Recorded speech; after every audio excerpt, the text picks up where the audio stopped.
If we lean too much into spirituality, or healthy eating, or business and making money, or relationships, we can really harm ourselves in other areas, and our subconscious will still bring us to a common denominator.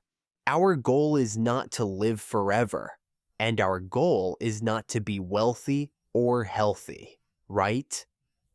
Our goal is to enjoy all of this. Our goal is to be happy, because we can only fulfill our purpose when we follow certain rules of the game.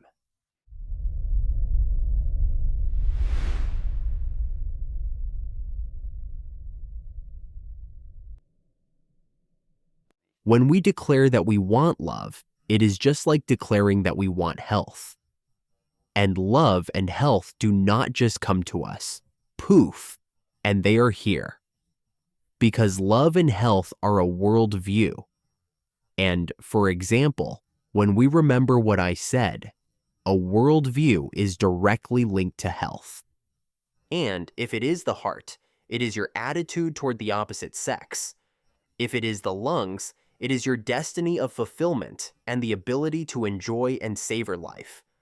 The stomach is acceptance. The pancreas is the ability to express what you think and feel, and to always be open. The thyroid is harmony between the inner and outer, and you can go through the whole body like that. For instance, the liver is kindness and the ability to perceive new knowledge easily and calmly, while processing what you already know, without getting lost in information that won't be useful to you. The gallbladder is about being multivariant, and the bile ducts are about having the flexibility to communicate and removing rigidity. So, by and large, when we talk about health, we can, let's say, magically, or with the help of medications, improve our health. Well, to some extent, but then we will have compensatory effects in our destiny. Then our compensatory mechanism will shift to sensitivity, and health will still return to the state it was in, because it directly corresponds to our worldview. And if we monitor our health very carefully, then a process of stagnation occurs if there is no change in spirituality, no change in the state of love and sensuality, because everything must proceed in harmony. And I know some acquaintances of mine who were into either proper nutrition or medical treatment, taking lots of supplements, or just all sorts of procedures. And if there was a distortion in their worldview and a shift toward being overly righteous, then, surprisingly, for those people who took their health seriously, their health would suddenly fail, and they would end up almost in intensive care at the hospital, even though they spent a lot of effort, energy, money, and free time on it. That is why it is vital to understand that we can eat fast food and even drink. Well, let's say, not the healthiest beverages, but still be in a state of mind akin to harmony, lightness, drive, flexibility, and healthy indifference. And most likely, our health will be much better than that of people who are serious, proper, systematic, categorical, and effectively doing what they have planned. For example, breakfast, lunch, dinner, proper distribution of proteins, and eating some salads and fasting, and various things like shakes or enemas. And, unfortunately, they will have, well, serious questions. So even if we are, say, in business, we are into healthy eating, we are in religious confessions, or if we are into esotericism, our task is not to be fixated and not to associate ourselves with it. Because otherwise, we will be given lessons we do not expect, because we have excluded them from our list of things we plan to do. And, even when we set intentions for ourselves that really work, when we state the intention that we are healthy, we are happy, we are successful, it will work.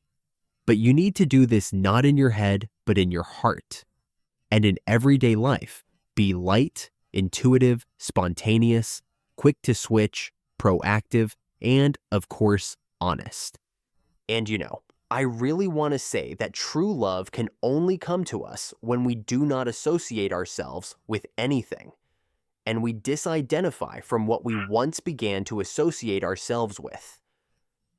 And, remember I spoke about our readiness to die and our readiness to live for 10,000 years.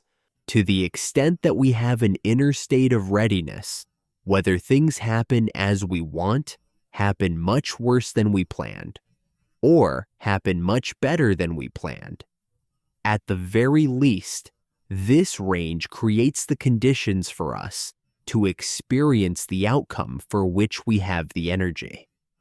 And that means a harmonious perception of the world and development in all areas simultaneously, in similar energies and opportunities. Because if we lean too much into spirituality, or proper nutrition, or business, making money, or relationships, we can really harm ourselves in other areas, and our subconscious will still bring us to a common denominator. And whatever the case may be, our task is to perceive everything at the level of sensations, at the level of feeling. But at the same time, when we perceive it in exactly this way, we must have certain values. Well, for example, I limited myself in the dual world with values that I am a man, that I am honest with myself, and I live to be happy, healthy, wealthy, young, beautiful, and sexy, to have wonderful relationships, and to live forever in love while fulfilling my purpose and enjoying it. What am I doing with this? While in this dual world, I create certain values for myself that limit me, and in relation to which I move toward what interests me. And because I took action and created the conditions, all the points I mentioned are fundamental, and they are, let's say, equal for me. And they should develop equally, and then I will not have any imbalances, like I became too rich, but at the same time became pretentious, or forgot that I am a man, or I started having health issues. In other words, so that the funding of energy dash attention was distributed equally everywhere. And maybe in this case, I won't, earn billions. Maybe I won't have perfect health. Or maybe I won't have such, truly ideal relationships in my family. But all the points I listed will be more or less realized if I keep repeating these rules to myself from time to time. Repetition is the mother of learning. And when I do this without obsessing that it must be exactly so, I just know that this is what I want, and it will be as it should be, because we must always have a margin of error in which we live. And these 12% that I spoke about are always present, both in the negative and in the positive.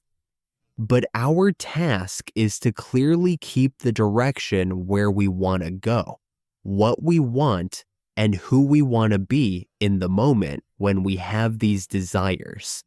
And for these desires to be based on feeling, because our goal is not to live forever, and our goal is not to be wealthy or healthy, right?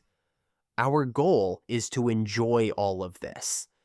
Our task is to be happy, because we can only fulfill our purpose when we follow certain rules of the game, and we do it with pleasure and are happy.